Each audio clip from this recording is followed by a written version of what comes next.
The goal is to reduce the number of smokers in Ireland to 5% of the population, or 200,000 people. That's it for now. We'll have more in the next hour. News Talk weather. Thanks to Ryanair.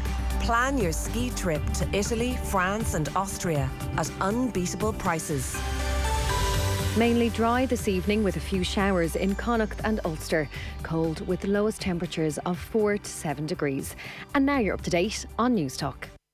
The Newsround on Off the Ball. With Gillette, proud sponsors of Movember.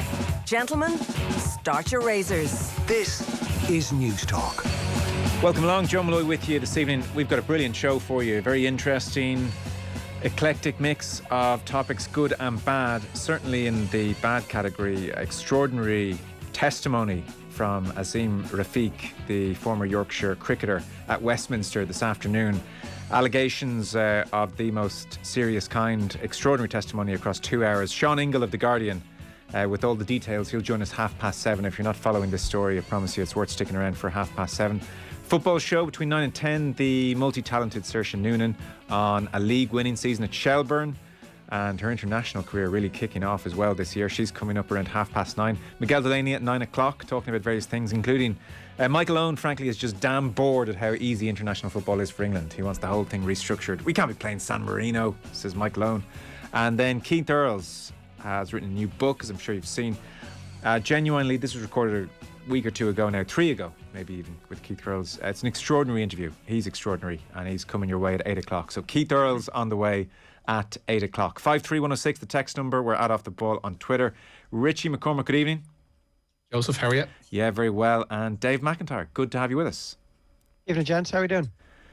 All good. I don't know if you've been following the Azim Rafiq story or any of his testimony today, but quite extraordinary, the revelations and the allegations and just the upset at the whole situation. Just a culture of racism at the club. And he was before a select committee this afternoon. And at Westminster, those select committees are often very, very good. I know we have the parliamentary equivalent here at times, which can be hit or miss, but they really got into it this afternoon. So we'll bring you a whole host of those clips. And Sean Ingle of The Guardian was there as well with the extraordinary details. So that's on the way at 7:30. And then Keith Earls, 8 o'clock. Dave, I don't know if you've had a chance yet to read the book. It turns out, like so many sports people, like so many people generally, I suppose, that Keith Earls, in the public sphere, had pretty much everything going for him, and privately was just struggling massively with his mental health in just a huge way. He was diagnosed with bipolar disorder in 2013. And even then, obviously, he was far from out of the woods, and there was a lot of work to be done post-2013. But it was some relief to him to at least have a diagnosis for what was going on in his head. So really, to have achieved what he's achieved in his career, I think he's up to 94 caps now as of Saturday, was nothing short of a miracle, I think. If you haven't read the book, you'll appreciate it when you do. Yeah, I've read a couple of excerpts, and I've heard a lot about the content of the book. And unfortunately, at this stage, from one point of view, it's a well-worn path. It's a story we've heard many times, but maybe fortunately as well, if you look at it from another point of view, it's at least a story that is now being told, whereas in generations of sports people past, we may have heard absolutely nothing about it, and it may never have seen the light of day. So it's great that someone like Keith Earls is in a position to discuss it. I mean, the depth of despair that he fell to, and talks of, almost an ulterior persona that he had almost put together in his own mind. I mean, he bordered on schizophrenia, and it's just an incredible story. And Keith tells stories brilliantly. I've interviewed him many times over the years. I've been in many pooled groups of reporters at World Cups and Six Nations press conferences, and you'd be delighted when Keith's put up in front of the media, because he always had a story to tell, and he always had something different and interesting as well. So there's absolutely no reason to believe that the book would not be an excellent read, albeit I'm sure it is harrowing in some places. And I think it's great for him that his career has gone on for as long as it has. We remember him as part of that Munster side 13 years ago now, winning a Heineken Cup and being part of the Lions tour in South Africa in 2009. But given the mental health issues he's obviously had, and given the injury issues he's had over the years, for him to be just behind Brian O'Driscoll in terms of our all-time test scoring legends, I think it's brilliant for him. And there's probably no real sign of him slowing down either, in a position where the competition now from an Irish point of view is absolutely intense. Yeah, indeed. Well, I mean, he hasn't lost any pace. Not to give away too much of the interview or too much of the book, but one of the chats away from what was going on with his mental health, focused on his speed. And there was a chapter in the book called Speed. And what was really interesting with Keith Earls, and I hadn't realised this, is that he was quite lucky in that at 16, 17, 18 territory, so really before even he'd become a professional, there was an international sprinter working at the University of Limerick who was completing his thesis on effectively speed and how you increase your speed and how you maintain your speed. And he needed some guinea pigs to work with. And so from that very, very early age in Keith Earls' life, he was learning about things like form and alignment and technique and the correct training to do for explosiveness and the correct weights to do and how you maintain your speed across time. So it's funny, I was saying to him in the interview that in so many of the books that you read now of Irish rugby players who have retired just because of the era they played in, the common tale is often, oh, well, look, first half of my career, we were messing around and having a good time and drinking here and drinking there and the diet wasn't so good. But then somewhere, we towards the end, we kind of clicked into real professionalism and things flourish. That's often a well-worn tale for the rugby players of Ireland that I've interviewed thus far about their books. Whereas Earls, interestingly, is the first one to say, yeah, I've been training brilliantly since the age of 16, 17, 18 and was way ahead of the curve. So if you're wondering, for instance, Dave, why Keith Earls has maintained his pace, that is one of the reasons. And it was just a freak thing that right place, right time, up-and-coming sports person, and this former international sprinter in Limerick needed a few guinea pigs. Yeah, that is very interesting, and he was obviously lucky in that regard. But you have to take that opportunity as well and maximise it to its fullest extent, which he clearly has done. And when you are blessed with that kind of raw speed and acceleration, timing can often be an issue for you, particularly in rugby where you're not allowed to pass the ball forward. You have to be there in the right spot at the right time. And two moments spring to mind: that crossfield kick from Jonathan Sexton, which was probably maybe phase 3 or 4 of the 42 they went through before Johnny Sexton dropped that goal in Paris in 2018. If Keith Earls doesn't get there at the right moment to gather that kick, we never get remotely close to the 10-metre line where Sexton drops that goal from. And then the hole that he hit to be there for Jack Conan's knockdown against England in the final game of this year's Six Nations. You get that a split second wrong. He gets there before or after the ball, and that glorious piece of subtlety and set piece brilliance doesn't occur. We never see that try. So Keith Earls is probably being written off in some quarters because he's in the 30-plus brigade, and there are guys like Andrew Conway who are now setting in there, but I'm sure in his own mind he's thinking, hang on lads, I'm not quite done yet. Yeah. By that 2018 period, he was doing a half hour of visualisation, positive visualisation every single day. He'd been working with Keith Barry. So he was really in a good place mentally by that stage, and you could see it. Now, his liver was floating around his body and putting pressure on his diaphragm, so he couldn't actually breathe and had a lung capacity of 50%, but that's a whole other story, and I don't know how he managed to perform with that going on. So Keith Earls on the way between 8 and 9. We've had to edit out some of the full interview available for podcast or on YouTube, but we'll play you essentially about 45 plus minutes of it between 8 and 9 o'clock. He's beloved, Richie, Keith Earls, I think.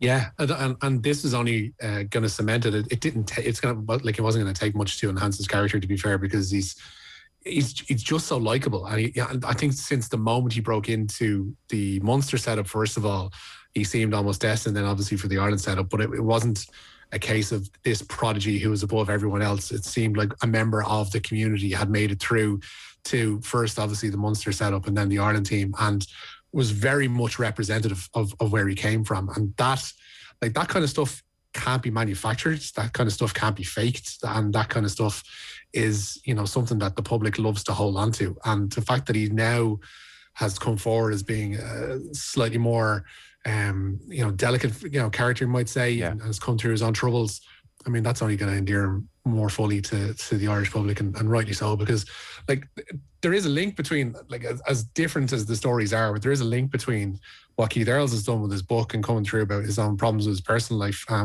what Rafiq did today in front of that select committee of MPs, which was essentially to smooth the ground for those that are going to come after him, because it's not going to be such a big issue. Thankfully, mental health is not the issue that it was when Earls was starting out his career and when he felt, he was under his most duress.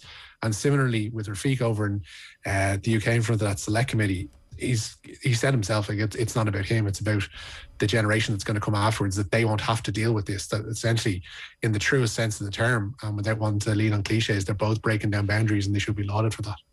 Yeah, 100%. I wasn't too familiar with the career of Azim Rafiq, and I don't think many of us are watching too much Yorkshire cricket, but the testimony today in front of the Select Committee is extraordinary. We'll play you several clips of that around 7:30. Sean Ingle is going to join us. So a really good show in store, and then Miguel Delaney and Saoirse Noonan on the football show come 9 o'clock. We should start the news round. It is, as ever, thanks to Gillette, proud sponsors of Movember. Gentlemen, start your razors. And Richie, you're starting with the retirement of the Irish captain.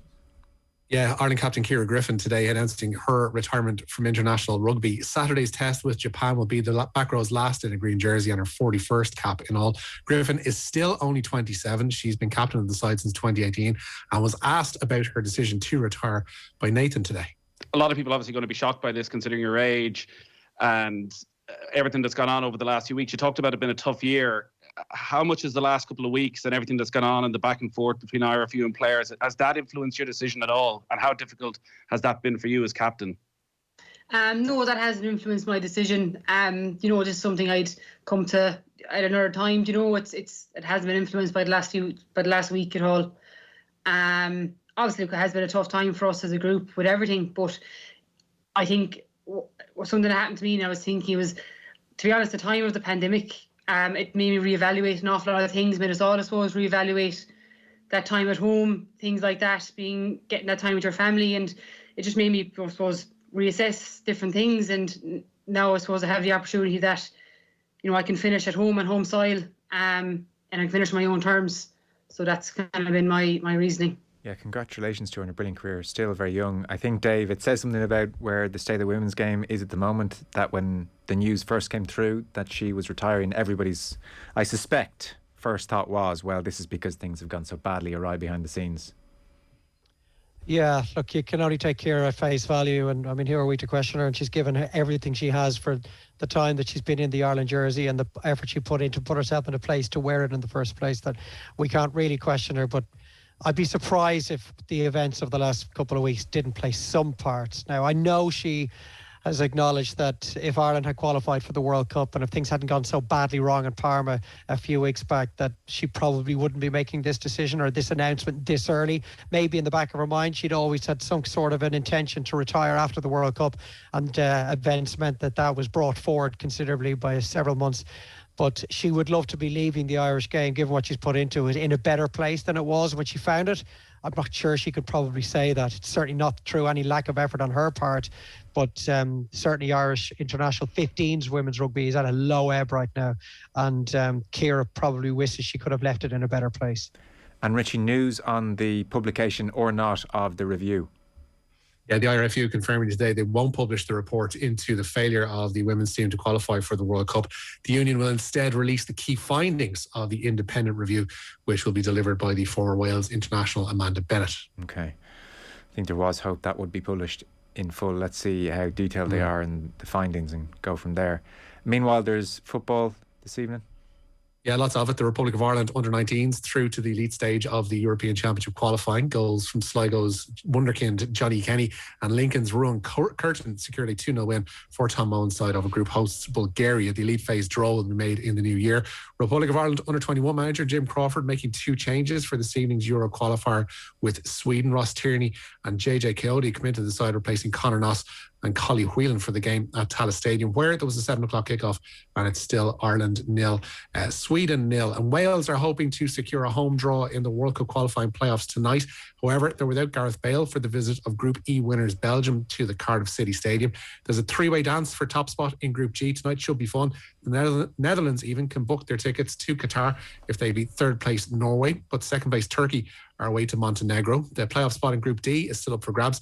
Incumbents Finland are away to automatic qualifiers France, while Ukraine are hoping to capitalise in their game away to Bosnia-Herzegovina, and all of those kick off at 7:45. Dave, I was watching Ali McCoy still almost in tears last night as the Scots stuck it up to Denmark, and then Wales, as Richie says, in a bid to get a home draw in the playoffs. And I'm thinking, well, and Denmark, by the way, are through top of the group. They're 3 countries comparable to Ireland in terms of size and stature, and here we are, Dave. Will we ever be back? Will we ever be back, Dave?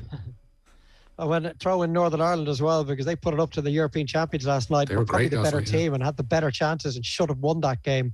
Italy are now heading into the difficult waters that are the playoffs. So, but look, maybe we shouldn't be taking it as a negative. It should be an inspiration, because we know that's where we can get to. And with a Nations League and a qualification for Euro 2024 in the pipeline, almost certainly, hopefully still with the ship been steered by Stephen Kenny, I think there's a lot to be positive about. I'd take anything after watching and sitting through a commentary of England 10, San Marino 0 last night. So unfortunately, I didn't get to watch Scotland beat the Danes or Italy dropping points away to Northern Ireland. I was watching Harry Kane cruise his way towards becoming England's all-time records goal scorer. I've never heard somebody so disenchanted about an opening goal last night as you on commentary for that. It's like when Maguire's header went in, it was like you knew that there was another 9 coming and that this is going to be a long slog for pretty much everybody involved. And it was rough going. But I know you alluded to it there, Joe, at the start of the show, Michael Owen's tweet saying, is anybody else getting tired of the one-sided nature of international football? Sadly for Mr. Owen, he's one of these FIFA legends who is under the instruction of their Führer Gianni Infantino to basically espouse the virtues of this biennial World Cup idea that would do away with notionally these games. But, Michael Owen scored a fair chunk of his England goals against sides of the calibre of San Marino. Harry Kane's chalked up his 48 against sides like San Marino and Andorra, and they have as much of a right to be at the table as anybody else. If England happen to beat them 10-0, so be it. Like, for comparison's sake, like, England's biggest competitive wins were both against Luxembourg prior to last night, and look what Luxembourg have managed to achieve in the last 10 years. They're now knocking on the door of finishing third and possibly above in groups. So to cut people off at the knees is probably not the wisest idea, and you have to be careful where these calls for a biennial World Cup and a more competitive international landscape are coming from. Yeah, Miguel Delaney's on the way after 9. We're going to talk about all this with him, amongst other things. And Harry Kane, you mentioned, Davies, on 48 now, so level with Lineker. Charlton, of course, was that magical number for so long for all our youths, was on 49. Rooney's overtaken him since. So you would have to back Kane to overtake Rooney, I would imagine, in the next 18 months. Kane, in the midst of this terrible form for Sunderland, has scored 21 goals for England this year. Yeah, and I think he's got 13 in his last 11 internationals, maybe 14 actually, and he's broken all sorts of records. He's became just the third man to score 5 goals in a single. Sorry, it was 4 last night, wasn't he? He was lucky to become the third to score 5 goals in a single England international. But you say 18 months, Joe. He's got 7 goals in his last 2 games for England, and he only needs 6 more to become the all-time scorer. I think that will happen by the end of the opening couple of fixtures of the Nations League. And obviously, depending on who they get, they will be up against stronger opposition given the tier that they will be in. But there will be pre-World Cup friendlies. There will be a World Cup as well if he stays fit. He's probably going to get to play the guts of 9 or 10 internationals next year. He could be England's all-time goal scorer by the end of 2022. I'm just not sure it has the cachet it used to have. I remember vividly Gary Lineker bottling a penalty kick in a friendly against Brazil in 2000 or 1992. Yeah. And he scuffed it off the penalty spot. Taffarel, I think, was in goal, and it was a massive deal at the time. And ultimately, he finished his career 1 goal shy of Charlton's record. I just think Rooney I didn't feel the same watching Rooney become England's all-time record goal scorer, and I probably won't when Harry Kane goes, I think, well beyond Rooney. I think he'll get to 60, 65 and make it an almost impossible task. Well, I would think so, and that'll be broken in turn by the next generation through, because England at the moment are just frighteningly good. I mean, you're thinking they breezed through qualification stages here for the World Cup again, undefeated in the group. You compare that with the time of Graham Taylor, or missing out on the World Cup, obviously, in 94. Those days are just so behind England now. They're kind of frighteningly good. Rich, we should keep things moving from a Newsround point of view, and that means cricket.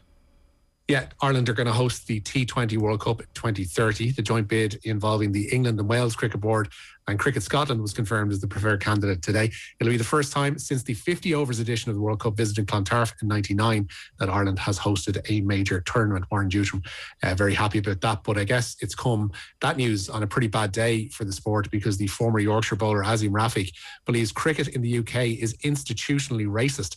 He broke down in front of MPs today in the UK as he discussed his experience of playing the sport. Rafiq says he was constantly called by racist epithets during his 2 spells at Yorkshire. He also revealed that as a 15-year-old and a practicing Muslim, he was held down while alcohol was poured down his throat by a former player. Rafiq told the Select Committee today that cricket across the UK is rife with similar behaviour. So you say it's institutional in Yorkshire. Do you think it's institutional in cricket more widely? Yes, I do.